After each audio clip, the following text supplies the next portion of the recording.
Hey fam, you're welcome to my channel. My name is Justina and today I'm going to be showing you how to make this stylish midi dress.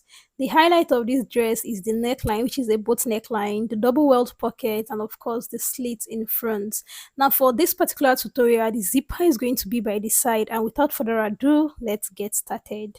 So the first thing you want to do is to ensure that the fabric you have, once you fold it into four, it could accommodate your largest measurement out of your bust, your waist, or your hip. So next I did here was to um indicate my half length even though it's on fold, because I'm going to be cutting my front and my back half length together. So after indicating my half length, I checked if the remaining length is enough for my skirt part, which is okay. Okay, so I used about 56 inches for the length. So totally depend on what you have on your body measurements. So, okay, the next thing I'm going to do now is to ensure that the front and the back pattern are folded accurately into four. And I'm just going to be indicating my origin line as you can see me do. So the next thing I'm going to do right now is to divide my shoulder measurements by 2. Mine is 14 inches divided by 2. That is going to give me 7. I went ahead to indicate 7. And for my armhole measurement is 7.5. I'm going to be using 7 inches because this is a sleeveless gown and I don't want my armpits to be exposed. So using that as a guide, I created an horizontal line to form my chest line. And I'm just going to impute that 7 inches for my shoulder measurements to form a straight line on which I'm going to be making my armhole curve. The next thing I'm going to do is to come down by 1 inch. This is to form my shoulder slope. And I divided what I had left into two equal parts. I came in by 0.5 inches. This is going to be forming my front armhole curve.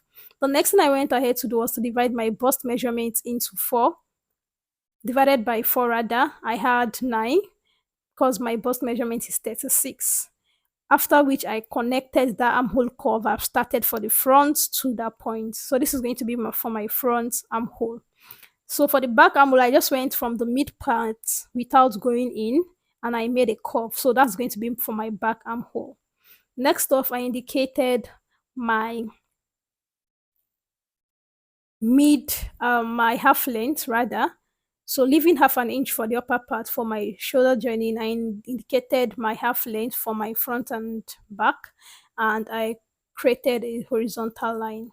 So on that particular line, I divided my waist measurement by 4 and I indicated my measurements. You want to use yours too. Added my seam allowance, and with that, I shaped my front and my back block. So now this is where you need to pay attention for the neck width.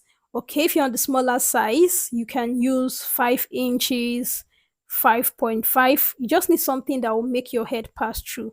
But if you're on the larger part, you want to do something like 6.5 for the width. But for the for the depth, please and please, it shouldn't be more than 1 inch.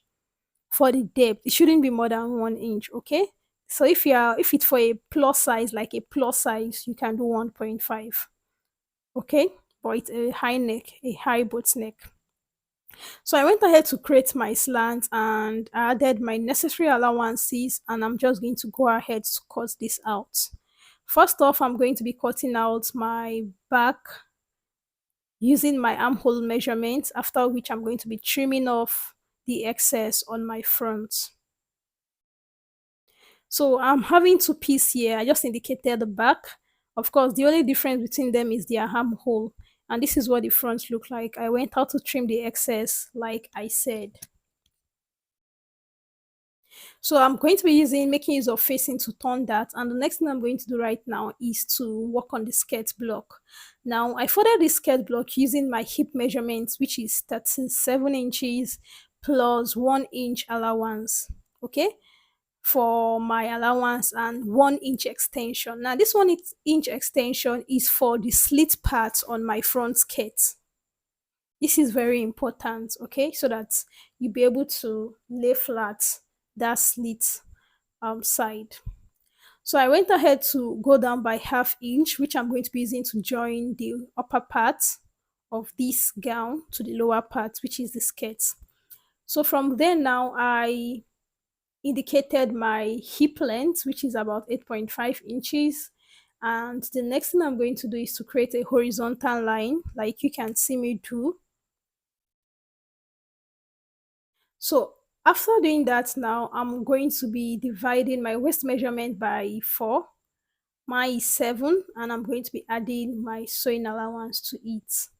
Now, this is a cloth that is dartless. You don't have to add any dart to it. So on the hip part, I'm going to be dividing my hip by 4 inches also, and I'm adding my seam allowance. Please, you want to take note of where I started my center front from.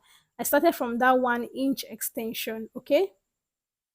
So I went to my the end of the end of the length, as you can see, and I just repeated the same measurement I used on the hip, because this is going to be a straight skirt. So after doing this, I realized that the 1 inch extension I wanted, okay, for the front skirt block was not even. So I just went ahead to trim out the excess.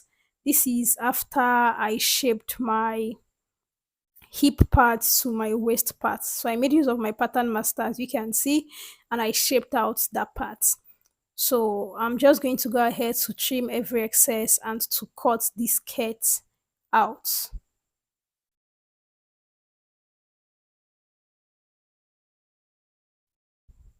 So if you are getting value, please do well to hit the subscribe button, turn on the notification bell. I post videos every week so that you can get to see them when they are uploaded.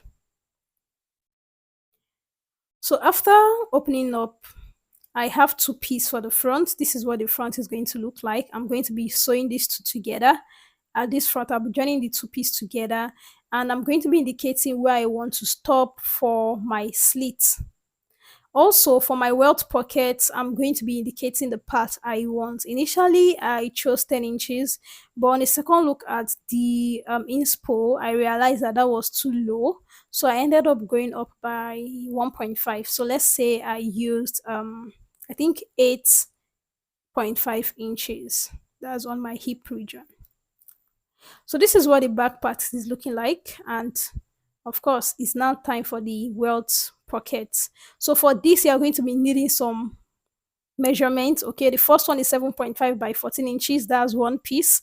The next one is 6.5 by 7 inches. I've written them down, the width and the length. Just follow it. Okay, now the third one you're going to be needing is 7.5 by 4 inches. The width is 7.5 by 4 inches for the length, and of course you need two pieces for the last part, which is 7.5 by 1.5. So you're going to be needing a total of 5 pieces for each welt pocket. So you want to ensure you take your time to cut out these based on what I've given you. So you just need this for one pocket. You'll be cutting another set for the other welt pockets. So I just went ahead to join the skirt block for the front part, stopping at where I want my slit to end. And now let's work on the welt pocket. So like I said, the 6.5 by 7.5, we'll be folding it into two, okay, to give us about 3.5 inches on fold.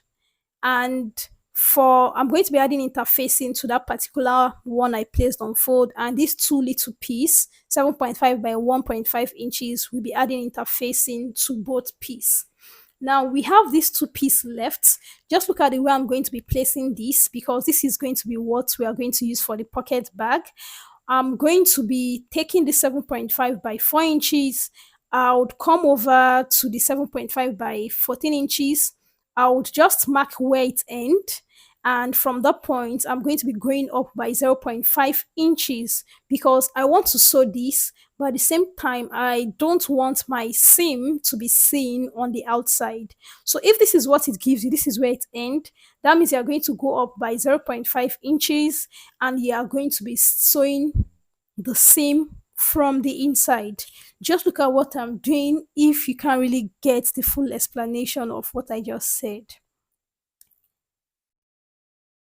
So this is what we're going to use for the pocket bag, okay? And I'm just going to be sewing this. Just look at the direction at which my hand faced. So it's going to be like this. So from this, the front pattern, I'm done joining the front, and look, I can see where the slit is supposed to start from. So the part where I want my welt pocket to be, I went ahead to iron it straight so that I will have something accurate. And of course, this crease line is going to be my guide. So the first thing you want to do is you want to indicate the point you are going to be starting your welt pocket from the center front. Now this is totally optional to you. This depend on what you want, how far you want it to be, or how close you want it to be. Whatever you are doing, just be considerate of the fact of where your hip is going to stop. So for this particular double welt pocket, I'm going to be making use of 5.5 inches, okay? And after from this part I marked, I'm going to be indicating my 5.5 inch where it stop on that crease line. So from the middle of that crease line is going to serve as my origin, okay? I'm going to be going up by 0.5. I'll be coming down by 0.5 to create a rectangle, okay, on both sides of this front pattern. So one of the things I also learned while making this is that next time if I'm going to make this dress for a client or for someone, I'm going to make use of a lighter fabric for these welt pockets. I would not use the same crepe material I use. I'll use something very, very light, let's say a lining or something extremely light, because at the end of the day it was looking heavy on the inside. So I'm also going to go ahead, turn to the wrong side of this skirt and indicate the start point of that rectangle and the end point of the rectangle. I'll do the same on both sides of this skirt. Now this is because I'll be adding interfacing to the back pattern, so it's important for you to know where it starts and where it ends. So just look at what I'm doing here. I'm just going to go ahead to press in this interfacing. So at this point now, those two smaller pieces, 1.5 by 7.5, you're going to be folding them. Please do this to the right side. I'm just using this for illustration purpose. And you're going to be marking 2.5, 0.25 inches, okay?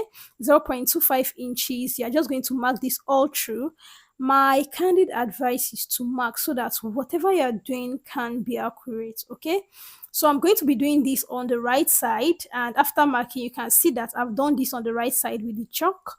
Okay, I just wanted you to see clearly. That was why I did it on the inside initially. So I'm going to go ahead, I'm going to place this on this rectangle on the beginning line of the rectangle I created, okay? So I'm going to be indicating the start point and the end point of the rectangle on these pieces I'm about to sew on it. It's very important. You need to indicate that part. So I've indicated on the other edge. I also went ahead to indicate on the next edge. So I'm going to be sewing these down on it like that. That is 0.25 line. I'll follow it straight, sew on it. Then I'll place the other one, okay, more like they are facing each other, they're opposite each other, and I'll sew it on the other line. So fam, this is what I meant earlier. You can see, ensuring that the line I made, both of them are stopping at the end of the rectangle. This is so important. Now, the next thing you're going to do is we're going to be cutting this open from the inside. Now, you need to be very careful. You need to ensure that you're placing your hand under this so that you don't cut through your fabric itself. So I'm going to go ahead to make a little bit of opening, okay, on this end. And after opening that, I'm going to go to the edge where the rectangle stop. I'll create more like a vent, like a V neckline, just the way you create your V neckline, just create the shape of a V. And this is because if you cut it this way, it will allow you to turn in all excesses, and this will allow your welt pocket to sit well. So this is very important. So I just followed the shape of the V neck I cut, so on both ends, and that is why you must end approximately at the same place, on the upper and the lower part. So I went ahead to cut through, checking through if my hands underneath is clear, or if I have to, you see me, I just keep checking. So you want to take your time with this particular step.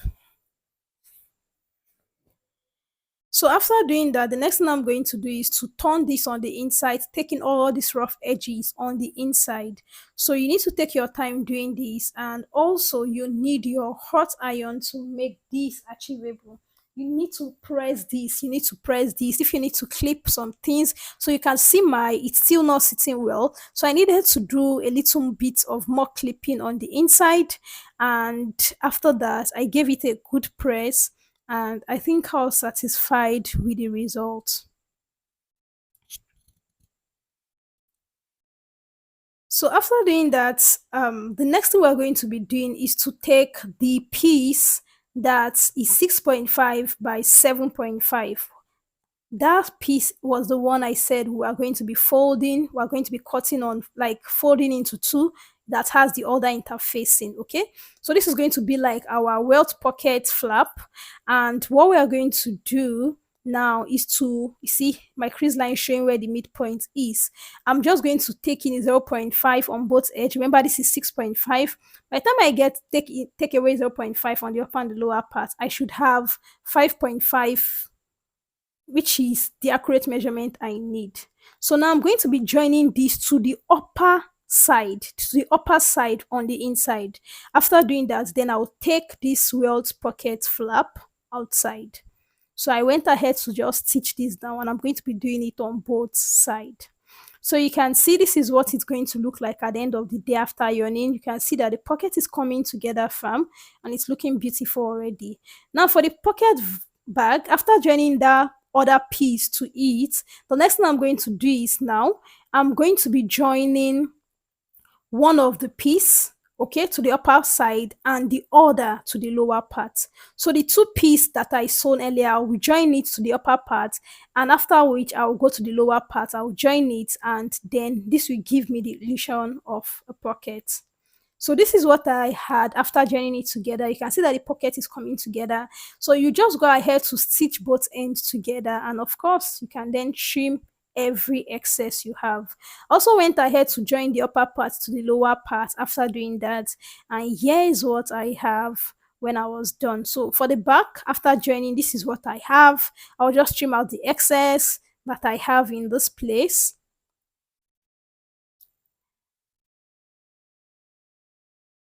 And the next thing I'm going to do is just to trim out the excess after sewing in the pockets back. This is what I have as excess farm. I think one of the major thing I said earlier is to use a lighter fabric. So for me, that's just one of my key observations. So this is what the back is looking like. We are done with the welt pocket. As you can see, it's so beautiful, but it's looking heavy on my end. So I went ahead to shape out this particular gown using my waist measurements, my bust measurements, and of course my hip measurements. So you just want to shape this based on your measurements by taking your measurement on both end. So from that hip region, I just took the measurement straight to the lower end. Then of course I turned over my armhole, my lower length, lower folding on the underneath. And at the end of the day, here's what the final look like. The final look is rather. So this is what it's looking like. Me, I added the zipper to the side region. I hope you can see it. I decided to use a gray um zipper so that you can see the zipper is on the side, and this is what it's looking like. So what do you think, fam? Thanks for watching.